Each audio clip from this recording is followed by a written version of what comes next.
मुख्तार अंसारी के बेटे अब्बास अंसारी को हेट स्पीच के मामले में दोषी करार देते हुए हाई कोर्ट ने उन्हें सलाखों के पीछे डाल दिया था और उनकी सदस्यता भी हमेशा के लिए खत्म कर दी थी। लेकिन कल हाई कोर्ट के फैसले ने उन्हें बहुत बड़ी राहत दी है और जिसका सीधा सा असर ये होगा कि अब उनकी विधायकी भी वापस आ जाएगी और उनकी सदस्यता भी बहाल हो जाएगी। सबसे पहले आपको वो हेट स्पीच सुनाते हैं जिसकी वजह से अब्बास अंसारी को सलाखों के पीछे जाना पड़ा था। तो समाजवादी पार्टी के राष्ट्रीय अध्यक्ष आदरणीय अखिलेश यादव जी से तय कराया हूं, 6 महीने तक किसी की ट्रांसफर पोस्टिंग नहीं होगी भैया। जो यहां है वो यहां ही रहेगा। तो यही वो हेट स्पीच थी जिसकी वजह से अब्बास अंसारी को सलाखों के पीछे जाना पड़ा था और जब से वो जेल गए थे तब से ये तमाम तरीके की बातें होने लगी थीं कि मऊ विधानसभा सीट पे अब किसका राज चलेगा और मऊ विधानसभा सीट किसके खाते में जाएगी। आपको बता दें, जब इससे पहले हाई कोर्ट ने उनकी सदस्यता खत्म करी थी और उनको जेल भेजा था, उसके तुरंत बाद विधानसभा के सचिव ने एक पत्र जारी करके उनकी सदस्यता खत्म कर दी थी और चुनाव आयोग को भी ये पत्र लिखा गया था कि मऊ की विधानसभा सीट अब्बास अंसारी की जेल जाने के बाद रिक्त हो गई है और उस पे अब उपचुनाव कराया जाए। और इलेक्शन कमीशन भी मऊ विधानसभा सीट पे उपचुनाव कराने की पूरी तैयारी कर रहा था, लेकिन अब वो तैयारी धरी की धरी रह गई है क्योंकि कल हाई कोर्ट का फैसला आ गया है और हाई कोर्ट के फैसले के बाद मुख्तार अंसारी के बेटे अब्बास अंसारी की सदस्यता बनी रहेगी और उनकी विधायकी भी बहाल हो जाएगी। आपको बता दें, 2022 में अब्बास अंसारी ने समाजवादी पार्टी का प्रत्याशी होते हुए ओम प्रकाश राजभर की पार्टी सुभाषपा की चुनाव चिन्ह पे चुनाव लड़ा था,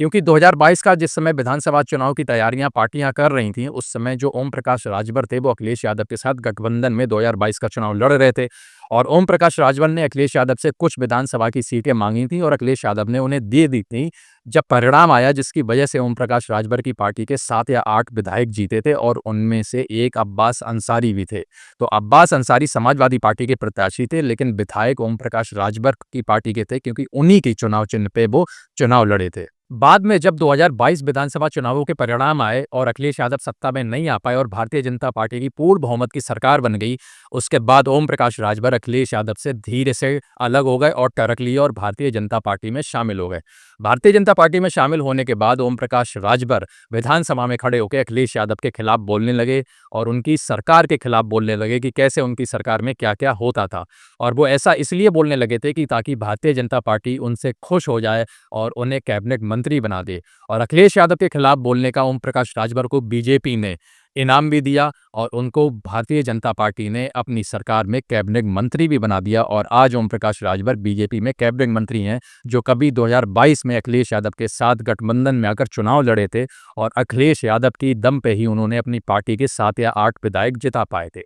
तो आपको बता दें, कल अब्बास अंसारी का फैसला हाईकोर्ट ने दे दिया है। उनकी विधायकी नहीं जाएगी, उनकी विधायकी वापस आ जाएगी और जो लोग एड़ी से चोटी तक का जोर लगा रहे थे कि अब्बास अंसारी पे कड़ी से कड़ी कार्रवाई करके उनको सलाखों के पीछे हमेशा डाल दें और उनकी विधायकी की सदस्यता हमेशा के लिए समाप्त करा दें, उनके लिए ये कहीं ना कहीं बुरी खबर है क्योंकि अब अब्बास अंसारी विधायक बने रहेंगे। और जो ये लोगों के बीच में ये सस्पेंस बना हुआ था कि मऊ विधानसभा सीट अब किसकी होगी और मऊ पे अब किसका राज चलेगा, तो कल उनकी सदस्यता अब्बास अंसारी की वापस आने के बाद ये भी क्लियर हो गया है कि जो मऊ विधानसभा सीट है वो अंसारी परिवार के ही पास रहेगी और उस पे अंसारी परिवार का ही राज चलेगा। अब जब 2027 में चुनाव होंगे विधानसभा में, उस समय देखना होगा कि अब्बास अंसारी को कौन सी पार्टी टिकट देती है। हालांकि उम्मीद तो यही लगाई जा रही है कि अब्बास अंसारी समाजवादी पार्टी से ही चुनाव लड़ेंगे, लेकिन 2022 में तो उन्होंने ओम प्रकाश राजभर के चुनाव चिन्ह पे लड़ा था लेकिन वो प्रत्याशी समाजवादी पार्टी के ही थे। तो इससे ये सीधा पता चलता है कि 2027 में भी